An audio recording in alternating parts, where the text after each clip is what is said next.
Me gustaría presentar al compañero Juanca. Pues bueno, es uno de los compañeros que se mueve mucho por la comunidad de WordPress, organizador de WordPress Zaragoza. También tiene un pasado y un presente oscuro con Joomla, pero... Lo sigo y teniendo, lo sigo teniendo. un presente y pasado y lo sigue y posiblemente futuro también. Y nada, pues nos va a hablar sobre cómo conseguir que nuestro WordPress vuele. Y adelante con ello. Ok, muchas gracias.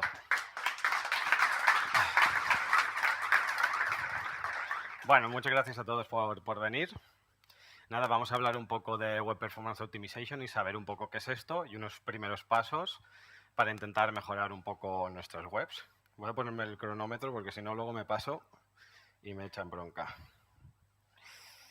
Vamos a ver. Vale, pues como ya me ha presentado un poco el compañero, soy Juanca Díaz, básicamente yo soy programador frontend.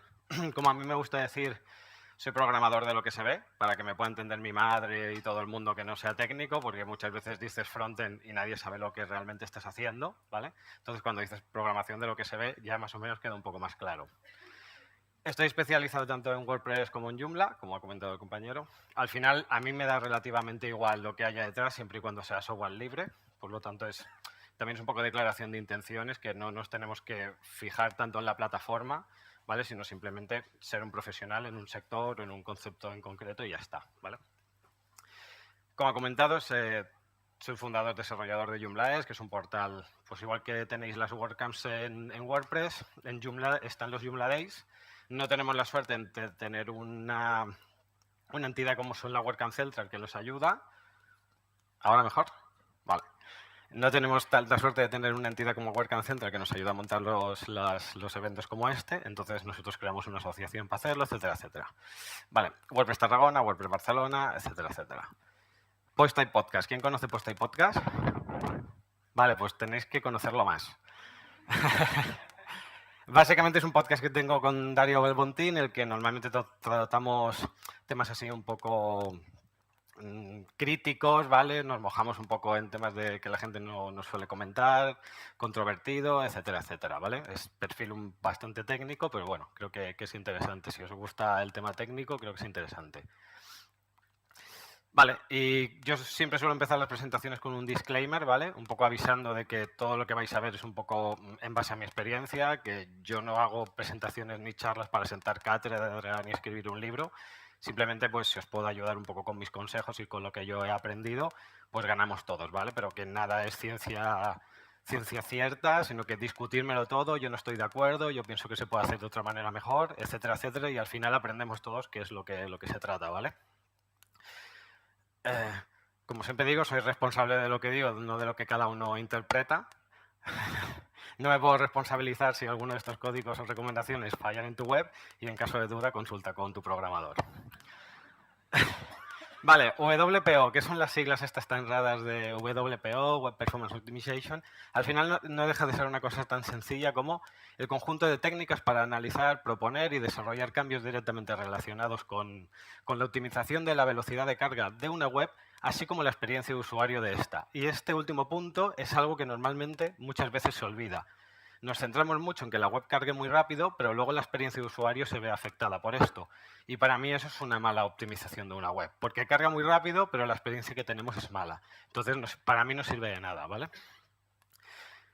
Y un poco la otra opción para describir el WPO es esta. Desde que se pone el semáforo en rojo y pasa a verde, cuando el de atrás nos insulta, es también un poco WPO, ¿vale? O sea, lo que tarda en cargar nuestra web cuando le damos al Enter y qué pasa que no carga, ¿no? Que nos pasa a todos. Además, estamos muy acostumbrados a web grandes como Amazon o otras plataformas que cargan súper rápido y cuando nosotros visitamos la web de un cliente o la nuestra y tarda 1 o 2 segundos en cargar, ya nos desesperamos. Y sobre todo que no es WPO, no es WordPress Optimization, porque al final tiene un poco las mismas siglas, ¿vale? Tampoco es instalar 3, 4 plugins y ya está, ¿vale? Tampoco es optimizar solamente a la home, que esto es una cosa muy típica. Hostia, es que la home me carga súper rápido. Ya, pero en la home vendes. No, pues entonces ¿de qué te sirve que la home cargue súper rápido si es donde realmente tiene que cargar rápido la web, es donde tienes tu call to action, tu página de venta, etcétera, etcétera, que es donde realmente tu web está convirtiendo. Y esa es la que tenemos que tener súper optimizada, ¿vale? Tampoco es WPO no valorar conexiones lentas, porque muchas veces los perfiles técnicos solemos hacer pruebas en nuestros super equipos y ordenadores que son la hostia con nuestras conexiones de fibra óptica de 600 megas simétricos y en mi casa la web funciona súper bien. No, la web la tienes que probar en el hotel de mierda que no te carga nada. Ahí es donde realmente se ve si una web está optimizada o no, ¿vale? Y luego lo que comentaba antes, mucha velocidad de carga de la web, pero tenemos una mala experiencia de usuario. ¿Cuándo nos solemos preguntar sobre WPO? Pues nos solemos preguntar cuando tenemos una percepción de que nuestra web va muy lenta, cuando nosotros queremos hacer campañas de SEO y vemos que la campaña nos sale mucho más cara porque detecta Google cuando tú das de alta una campaña, normalmente SEO está mal, sería AdWords, ¿vale? Pero también te penaliza en el SEO. Cuando tú das de alta una campaña de AdWords, el mismo Google revisa tu web y mira a ver cuánto carga la experiencia de usuario que tiene, lo que tarda en cargar la web. Y si tarda mucho, tiene problemas de carga, te va a salir mucho más cara esa campaña que si la tuvieras optimizada, porque al final Google lo que le interesa es que su usuario final tenga una buena experiencia con las recomendaciones que él le da. Entonces, si nuestra web de destino donde hacemos la campaña tarda mucho en cargar, etcétera, etcétera, nos va a salir mucho más costosa. Nos va a salir más costoso cada clic. Es decir, si queremos hacer una campaña que funcione y tener muchos clics, nos va a salir todavía más cara, ¿vale? O sea, que es un poco el pez que se muerde la cola. Cuando, por ejemplo, tenemos nuestra web y tenemos muchas visitas y el hosting nos dice, oye, que estás consumiendo demasiados recursos, ¿qué pasa aquí? Y esto ocurre, que cuando consumes demasiados recursos, según qué hostings, o te piden que eleves a un plan superior o directamente te dice que te cambies de compañía porque la web no puede estar en sus servidores, ¿vale? Y el típico que es la competencia. Caso que he dicho antes, la gente está acostumbrada a las velocidades de Amazon y si nuestra web tarda 6 segundos, aunque sea una tienda online y tengamos unos productos fantásticos, si para hacer una compra en cada paso tiene que esperar 6 segundos, pues al final se va a marchar, ¿vale? Y en base a todo esto vamos a ver una serie de recomendaciones de lo que yo suelo decir de evitar caer un poco en el ñas, ¿vale? En el ñapas as a service, y es decir, tener una serie de conceptos un poco claros de un inicio y luego en el desarrollo ir aplicándolos para intentar evitar entregar ñapas a clientes que luego son inoptimizables y es un problema, ¿vale? Que al final no cuesta mucho cuando ya los tienes un poco claros los conceptos y empiezas a desarrollar, veremos que tampoco es una cosa muy complicada de poner en práctica ya desde el inicio. Vale, vamos a ver una serie de pasos, ¿vale? Como todo en la vida, antes de poder hacer algo, tenemos que saber qué es lo que está pasando, ¿vale? Y para eso existen cosas que se llaman auditorías. Es decir, vamos a ver qué es lo que tienes, cómo lo tienes y en base a eso vamos a proponer unos cambios, etcétera, etcétera, para mejorar. Pero primero tenemos que ver de dónde partimos. Para esto tenemos una serie de herramientas, como puede ser GTmetrix, Google PageSpeed, Pingdom, etcétera, etcétera, que lo que nos ayudan es hacer un análisis de lo que nos encontramos en nuestra web, de qué es lo que hay y qué valores tenemos, ¿vale? Como decía antes, no solo se tiene que analizar la home. La home es una de las que tenemos que analizar, pero sobre todo tenemos que tener una reunión con nuestro cliente o ver el proyecto que queremos optimizar en concreto y ver cuáles son las secciones que realmente son las que convierten, dónde está el formulario de contacto, dónde nos piden un servicio, etcétera, etcétera. Esas páginas son las que tienen que estar optimizadas o las mismas landing page si vamos a hacer campañas, etcétera, etcétera, ¿vale? Y como recomendación, que esto lo veremos más adelante, pues al final el tiempo de carga de una web, si es una web con mucho tráfico, pues los recomendables son de 2 segundos hacia abajo y si es una web normal, entre los 4 segundos ya está bien, ¿vale? Este es un ejemplo de, por ejemplo, GTmetrix. Tenemos aquí una web, que en este caso es nuestra WordPress Tarragona, y vemos aquí que nos da unos porcentajes, ¿vale? Nos da unos valores, nos lo pone en verdecito, ya está bien, y lo que vemos, ¿no? Pues el tiempo de carga de la web tarda 1,8 segundos, el total de peso de la web son 937K y tenemos 27 consultas a base de datos. Y luego además nos va saliendo aquí una serie de puntos que nosotros podemos revisar a la hora de cómo está nuestra web en ese momento cuando se hace el análisis, ¿vale? En este caso, esta web prácticamente no tuvo optimización, es decir, ya se desarrolló de una manera siguiendo una serie de pasos que luego veremos y entonces cuando haces el análisis está más o menos bien. Pero tampoco nos tenemos que obsesionar con los porcentajes, ¿vale? Como recomendaciones así un poco genéricas, veríamos que, como hemos comentado antes, una web con mucho tráfico menos segundo, una web corporativa o normal que tenga unas visitas normales, pues alrededor de los 4 segundos está bien. Intentar siempre tener que el peso de la web esté por debajo de los 2 megas. Esto es subjetivo porque si tu web es de fotografía y tiene muchas fotos o enseñas un producto que es muy visual y vas a utilizar fotos o vídeos, pues te va a pesar más. Al final, como todo en la presentación, sentido común es lo primero y luego lo que se puede hacer, ¿vale? Intentar siempre que las menos peticiones posibles hacia afuera, en este caso pues alrededor de unas 50 estaría bien. Esto veremos que a la que utilicemos plantillas comerciales, tema multipropósito, que son un despropósito y cosas de estas, veremos que las consultas, bueno, que todo esto se multiplica por 500, porque es muy generalista y es muy difícil optimizar eso, ¿vale? Y con que tengamos puntuaciones alrededor de 60, 70, 80%, ya está bien. O sea, tampoco nos tenemos que obsesionar en conseguir el 90, 99, porque es muy complicado y a veces, según qué proyectos, es imposible hacerlo, ¿vale? Este es el caso típico, que yo voy a GTmetrix, pongo mi web, ¿no? Mi superweb.com, y lo que me sale es esto. Y esto es un caso real, ¿eh? Además, es curioso porque es una web de un sitio en la que me invitaron para dar una charla de Web Performance Optimization y cuando estuve revisando dije yo, joder, aquí o me cuelgan o salgo en brazos, ¿no?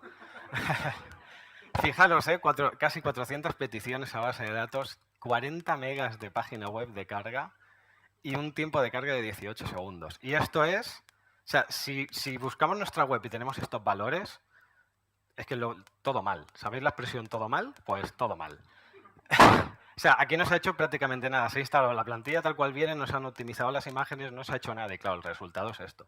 Sí, la web la ves en tu fibra de 600 megas simétricos, se ve perfecto, pero solo la vas a ver tú, ¿vale?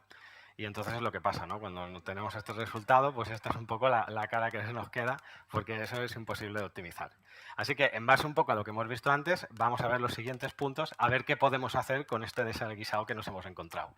Vale, si nosotros ya hemos hecho una serie de auditorías, lo que tenemos que hacer es analizarlas. Entonces, analizamos la serie de auditorías que tenemos, es decir, esos porcentajes, esas recomendaciones, esos puntos que hemos encontrado en esas auditorías en función de las diferentes secciones o páginas que hemos analizado. Y lo que tenemos que hacer es ordenarlas por orden de importancia. Es decir, de todas estas, ¿cuál es la más importante a mejorar y cuál es la que tiene que primar sobre las otras para poder ir optimizando punto por punto, ¿vale?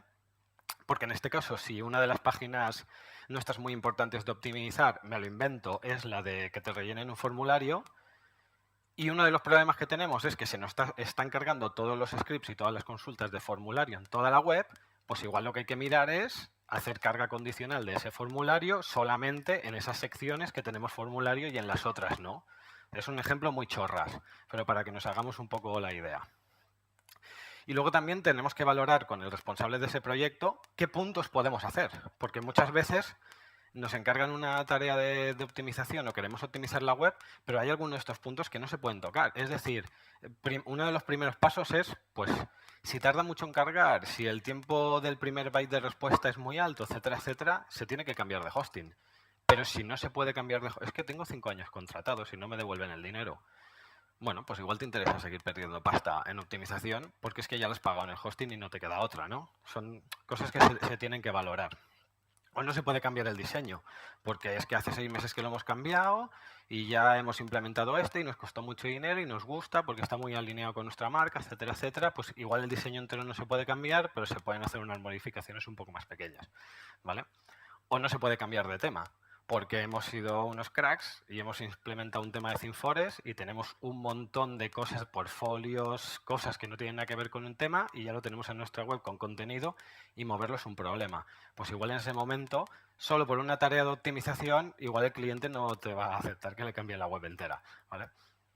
Y todas estas cosas se tienen que analizar, se tienen que comentar con el cliente o con el proyecto que vamos a optimizar y valorar qué es lo más prioritario en base a lo otro, ¿vale? Esto ya cada uno lo puede hacer a su manera o como crea. Tercer punto, optimizar las imágenes. Este es el punto más sencillo de hacer y que tiene un cambio más gordo, entre comillas, en la experiencia al final de la web en sí, ¿vale? Y es el tema de que las imágenes se tienen que optimizar en tamaño y en peso. Es decir, tenemos que utilizar el tamaño de imagen que realmente necesitemos. Ni más grande ni más pequeño. Porque si es más pequeño se va a ver pixelado y si es más grande estamos bajándonos de información de más que no sirve para nada. Tenemos que optimizar la calidad de estas imágenes. Hoy en día tenemos unas cámaras que hacen unas fotos a megapíxeles. Bueno, te hacen de todo. Pero no necesitamos todo eso, ¿vale? De hecho, la web, la densidad de píxeles que va a mostrar son 72. ¿Para qué necesitamos subir las fotos a 300 dpi? Es un poco absurdo, ¿no? Pues todas estas cosas se tienen que mirar y va a hacer que nuestras fotos pesen mucho menos imágenes y la carga sea mucho mejor. Asimismo, como que en todo lo que se pueda utilizar elementos vectoriales como SVG, etcétera, etcétera, es mucho más recomendable que utilizar imágenes que son mapa de bits, luego con pantalla retina se ve pixelado, etcétera, etcétera, ¿vale? Esto, en la medida de lo posible, se utiliza en logos. Antes era mucho más complicado porque todas las webs eran imágenes cortadas en pequeñito y eso optimizarlo era la muerte. Pero a día de hoy es casi todo código, casi todo vectores y es muchísimo más sencillo y carga mucho más rápido eso que no las imágenes. Tenemos que hacer escalados de imágenes, es decir, intentar consensuar con el diseñador que si vamos a ver una foto destacada en la noticia individual, que luego tenga un tamaño relativamente proporcional a la vista del archivo donde están todas, para que los cortes de esa imagen técnicamente sean mucho más fáciles de hacer, que no tengamos que declarar 2 o 3 imágenes para subir una foto, porque es que en el diseño quedan muy cookies. Sí, pero es que voy a tener que subir cada vez 3 imágenes, voy a tener que optimizar 3 fotos, cuando lo único que quiero es poner una noticia, ¿vale? Esto es un poco entre WPO y sentido común, pero también es importante, ¿vale? Y luego también eliminar información redundante, como pueden ser metadatos que estén dentro de la foto que no nos interesan porque no los vamos a usar, etcétera, etcétera. Al final, cualquier programa de edición de fotos suele cargar sus metadatos, la propia foto cuando se hace ya tiene sus propios metadatos, etcétera, etcétera. Plugins que se suelen utilizar para esto, pues el EWWW Image Optimizer, que a mí me gusta mucho y funciona muy bien, o por ejemplo el Smash, que también es muy conocido y funciona muy bien. Hay muchos más servicios y hay muchos más plugins. Esto ya cada uno elige el que más le conviene. Vale, aquí pongo siempre 2 imágenes. ¿Cuál de las 2 me diríais que es la original y cuál es la optimizada para web? Esta es la original, ¿no? Vale. Vale, pues los que habéis dicho derecha estáis equivocados. La original es esta de aquí, ¿vale? O sea, 1920 de resolución por 1080, 2,4 megas de web. Y la de la derecha es la optimizada. 980 píxeles de ancho y 550 de alto, ¿vale? 202K. ¿Dónde está el truco aquí? Además que aquí le hemos reducido el tamaño porque es el que necesitamos. Le hemos pasado un filtro que le baja un poco la calidad a la imagen para que no pese tanto y además al ser más pequeña de tamaño pesa menos. Y, por ejemplo, una de las cosas que yo hago es que, como le estamos quitando calidad a la imagen, le aplicamos un filtro de sobreexponer el efecto y lo que hemos perdido de calidad lo estamos ganando, pues, aumentando el efecto este de Photoshop mismo, de enfocar, que lo que te hace es que las aristas te las destaca un poco más y no parece tanto que hemos perdido calidad. Es como un truqui, ¿vale? Seguro que hay 1000 más, pero yo soy programador, entonces es hasta donde llego, ¿vale? Entonces, en base a eso, luego también hay 1000 trucos más, como utilizar fotos donde predomine más un color que otro, porque al final lo que se realmente en los archivos de imagen lo que se guarda son bits, es unos y ceros. Entonces, si se repite mucho un color, se va a declarar muchas menos veces en ese fichero y va a pesar menos, ¿vale? Entonces, al final son un poco de técnicas, truquis, que nos pueden servir para esto. Seguimos. Cuidado. Porque WordPress, cada vez que guarda una imagen, él realmente hace 3 cortes, que son estos que tenemos aquí, que si nos vamos a ajustes medios, los podemos declarar y gobernar por aquí, en el que nosotros le vamos a definir qué tamaño va a tener cada imagen que vamos a subir. El tamaño pequeño, el tamaño medio y el tamaño grande. Entonces, cada vez que se sube una foto, además de que WordPress por defecto va a bajar un poco la calidad, creo que la baja un 10% de forma nativa, y eso lo podemos desactivar con una línea de código. Pues me estoy ahogando. Me hago mayor ya. Cada vez nos va a hacer 3 cortes de imágenes. Entonces, intentemos utilizar estos 3 cortes de imágenes porque es que nos las va a generar sí o sí. Entonces, utilicémoslos y adaptemos un poco las imágenes y los diseños y los layouts que vayamos a desarrollar, teniendo en cuenta que siempre vamos a tener al menos estos tamaños de imágenes, podemos declarar otros más propios que queramos, pero cuando los declaremos van a ser transversales a todas las imágenes. Es decir, si declaramos 5 tamaños de imágenes más, cada vez que subamos una foto, aunque sea para un producto, se nos van a generar las 5 tamaños que hemos declarado, más los 3, más los que te meterá WooCommerce o lo que sea, ¿vale? Entonces esto lo tenemos que tener en cuenta. Y luego también otra cosa, que si hoy cambiamos el tamaño de estas imágenes y dentro de 2 meses nos hemos dado cuenta que necesitamos otro, si nosotros lo cambiamos aquí, las fotos antiguas van a tener el mismo tamaño y los mismos cortes que el día que las subimos. Entonces hay un plugin que es Regenerate Thumbnails que lo que hace es que ejecuta otra vez la acción de regenerar todas estas miniaturas de tu galería de medios. Depende de la galería que tengamos, del tamaño de imágenes, va a tardar más o va a tardar menos, pero cada vez que cambiemos estos valores se tiene que hacer para que lo cambien todas las fotos de la web. Seguimos. Hosting, punto número 4.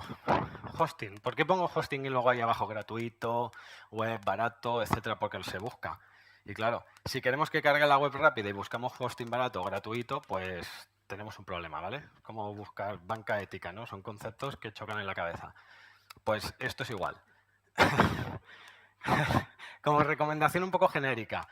Para que un hosting más o menos empiece a ser decente, desde mi punto de vista, repito, a partir de 100, 120, 150 euros al año podemos encontrar cosas con cara y ojos. Al final, lo barato sale caro, ¿vale? Quien paga cacahuetes contrata monos. Entonces, tenemos que tener en cuenta esto. O sea, no le podemos pedir mucho si nuestro hosting es súper barato, es gratuito o es un compartido donde hay 5.000 webs. Entonces, depende del proyecto, lo que necesitemos, tenemos que apostar por hosting.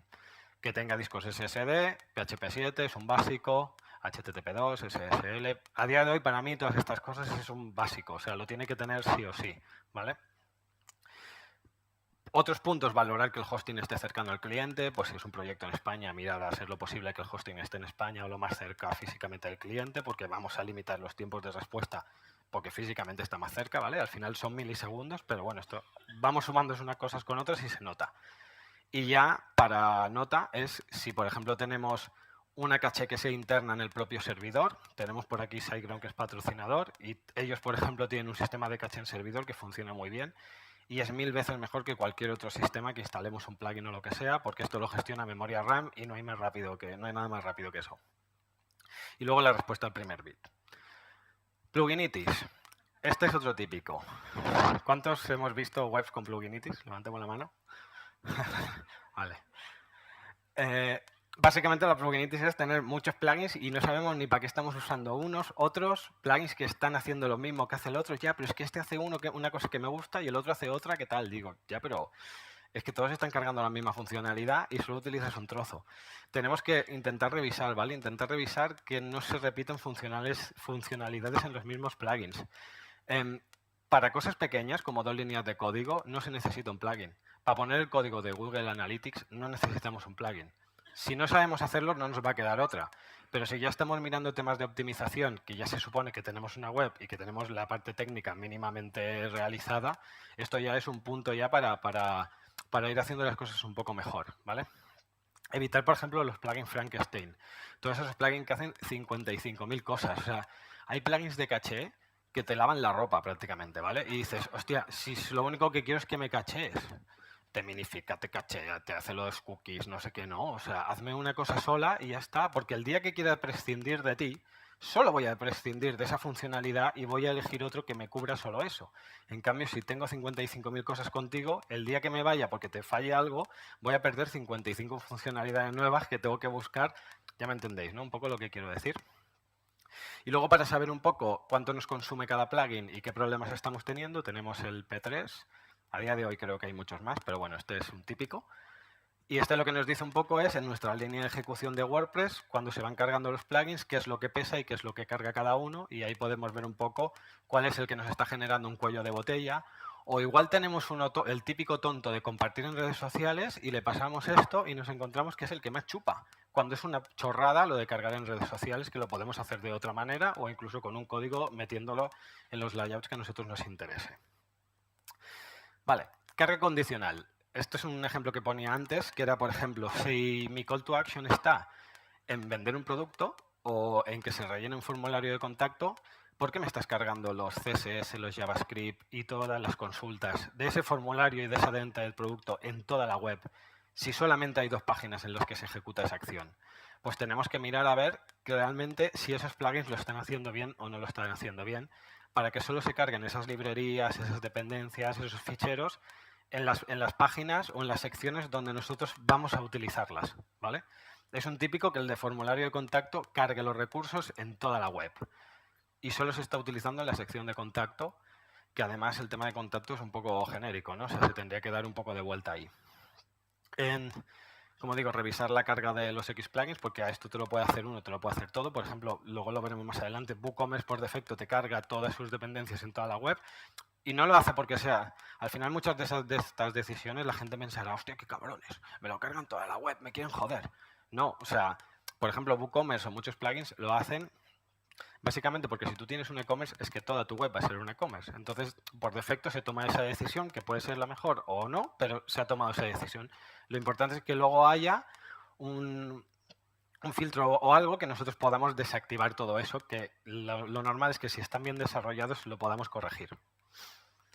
Vale, y lo que comento ahí que es intentar hacer landing page, porque si nosotros hacemos una landing page dentro de nuestra web, imaginemos que tenemos una web súper mal optimizada, con un montón de dependencias, etcétera, etcétera, pero queremos hacer campañas o queremos hacer una promoción especial o lo que sea. Pues hacemos una landing page en HTML pelado, repitiendo un poco el mismo diseño y lo que tenemos en nuestra web, lo podemos combinar perfectamente con WordPress y optimizar un HTML es lo más fácil del mundo, porque ahí no hay ni consultas a base de datos, ni te cargo esto, ni te cargo lo otro, si esto lo necesito, si esto no. Y es una manera de que podamos salvar esas campañas o esos problemas que tenemos puntuales en esos puntos. Lo ideal es intentar tener optimizada la web, pero a veces también esto puede ser un recurso. Optimizar los códigos de nuestros plugins o nuestros temas o todo lo que tengamos dentro de nuestra web. Al final esto es código, por lo tanto, contra menos llamadas, contra menos condicionales tengamos, contra el código esté más ordenado y sea más limpio y ocupe menos, más rápido va a cargar, etcétera, etcétera, ¿vale? Como decía antes, para 2 líneas de código no se necesita un plugin. Muy importante, diferenciar entre diseño y funcionalidad. Es un típico de que en las plantillas se introduzca lógica de negocio o se introduzca funciones de programación que no tienen nada que ver con el diseño. El diseño y la maquetación es una cosa y las funcionalidades es otra. Es decir, todas estas recomendaciones de quiero hacer este cambio en mi web para que no se muestre esto, copia este código y ponlo en tu functions de tu tema. No. El tema es diseño y es maquetación. Las funcionalidades tienen que ir en nuestro propio plugin. Porque el día de mañana, cuando cambiemos de tema, que vamos a cambiar, porque cada año, 2 años cambiamos de tema, si nosotros cambiamos y tenemos un montón de funcionalidades en el functions, además, como hemos hecho copiar y pegar, no las tenemos comentadas, no sabemos qué estamos cambiando y qué no. Y cuando cambiemos de tema, vamos a tener un problema de tener que estar rebuscando todo eso allí, cuando si lo hubiéramos hecho en un plugin nuestro, ese problema no lo tenemos. O tenemos a futuro, hemos hecho un cambio y tenemos un problema, deshabilitando ese plugin, podemos ver si esas modificaciones están afectando o no están afectando a eso. De la otra forma, deshabilitamos la plantilla y nos lo deshabilita todo, ¿vale? Vale, y lo que comentaba también antes, de intentar sustituir los plugins comerciales por plugins nuestros con mínimas funciones. Si veis un poco, cada número que avanzo es un poco más jodido de hacer, ¿vale? O sea, requiere un poco de nivel técnico, pero bueno, o sea, al final podemos elegir un poco en qué punto nos quedamos, también un poco en base a lo que necesitemos o no. El punto número 8, minificar HTML y CSS.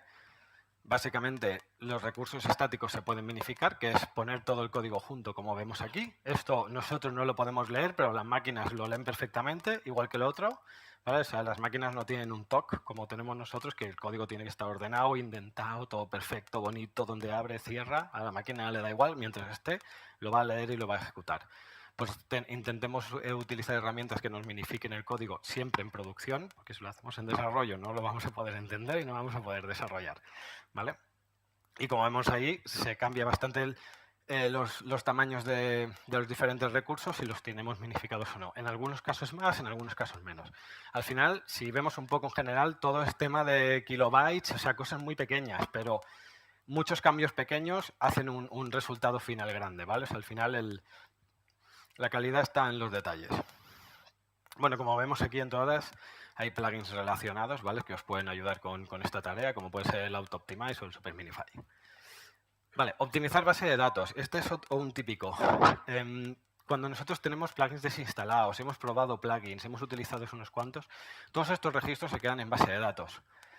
¿Y qué pasa? O sea, la base de datos al final es como un índice. Se va escribiendo y si esas líneas no están borradas, cuando nosotros tenemos que buscar noticias de aquí, pero aquí hay cosas escritas, va a tardar más porque tiene que hacer saltos y tiene que ir consultando. En cambio, si esas líneas que ya no se usan están borradas, el salto es directo.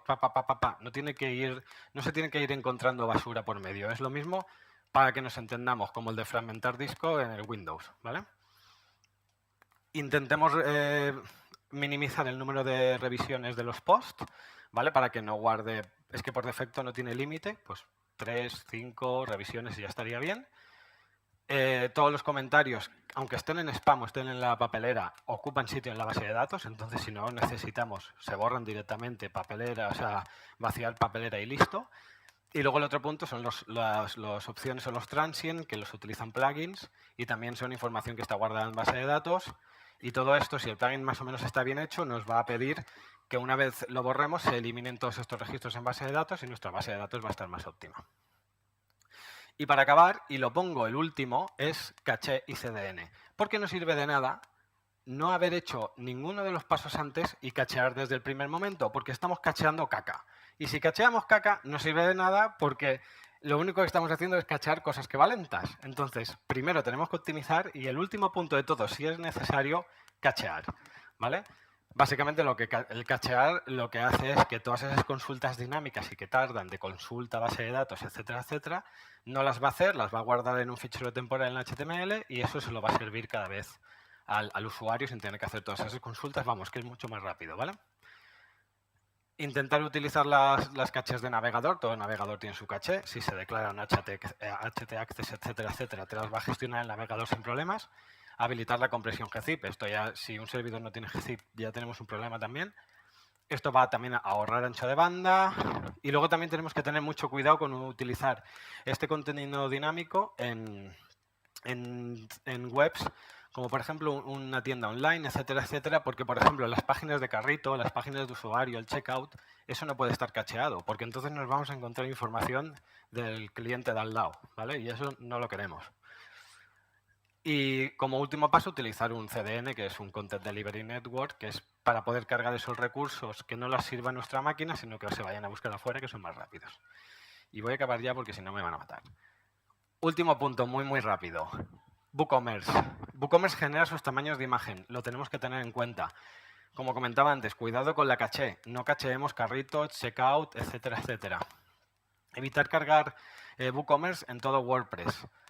Y aquí os dejo un código que lo que hace un poco es deshabilitar las dependencias de WooCommerce y solo las habilita en esas páginas que se necesitan, ¿vale? Y no se carga en toda la web y esto hace pues, que si en nuestra home no vamos a ver productos o no lo vamos a utilizar, pues no se cargue, ¿vale? Un poco de guía muy rápida, auditoría para ver cómo estamos, consultoría, qué es lo que vamos a hacer, qué podemos hacer y qué consensuamos con el cliente o con el proyecto para optimizar imágenes, revisar hosting, intentar no tener pluginitis, hacer una carga condicional de lo que necesitamos en base a la sección donde estamos, optimizar el código, minifiquemos, optimizar base de datos y al final del todo, caché y CDN, ¿vale? Y como siempre me gusta acabar con una frase molona, pues el buen carpintero deja el mueble bien acabado, tanto por la parte que se ve como por la que no. Y ya está.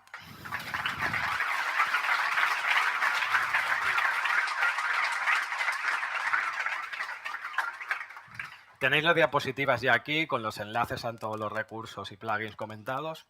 Así que, y luego voy a estar todo el día aquí, así que no muerdo, ¿eh? Aunque tenga mala pinta, no muerdo. Bueno, lamentablemente por el tiempo no queda tiempo para preguntas, pero como acaba de decir, va a estar por Sin aquí, problema. así que os acercáis y le hacéis todas las preguntas que quieras. Muchas gracias, Juanca. A vosotros. Ahora vamos a hacer la foto. Sí, O eso sea, al salir... a la derecha, eso iba a comentar también, que vamos a bajar y en la puerta de entrada...